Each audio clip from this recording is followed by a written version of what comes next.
Sudan में जुल्म करने वाला कोई यहूदी नहीं, कोई हिंदू नहीं, बल्कि मुसलमान है। सूडान में रहने वाले अरब मुसलमानों का मानना है कि अफ्रीकी मुसलमानों को वहां से चले जाना चाहिए क्योंकि वो मुसलमान ही नहीं।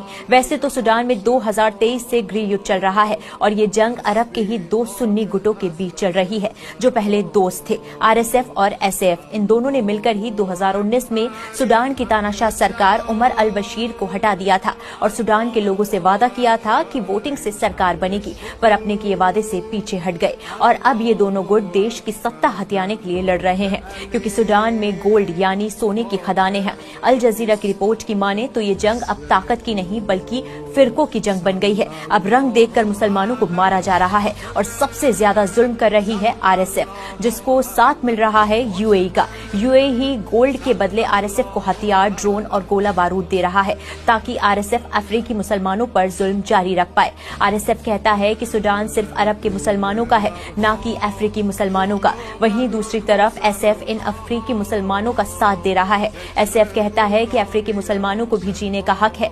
RSF गुंडे हैं और इस्लाम का नाम लेकर लूट रहे हैं। RSF जबरन सूडान के उन गांव में घुसता है जहां अफ्रीकी मुसलमानों का बसेरा है। वहां RSF गांव जलाते हैं, सोना, जमीन और मवेशी लूटते हैं, औरतों का मिलकर रेप करते हैं और फिर वीडियो बनाकर कहते हैं कि रेप करना उनका हक है।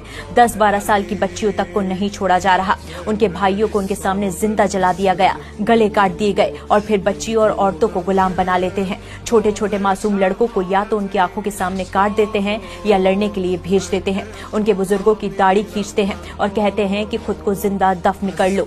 हर रोज जुल्म की इंतहा पार हो रही है। अब तक हजारों लोग मौत के घाट उतारे जा चुके हैं और तकरीबन 1.5 करोड़ लोग बेघर हो गए।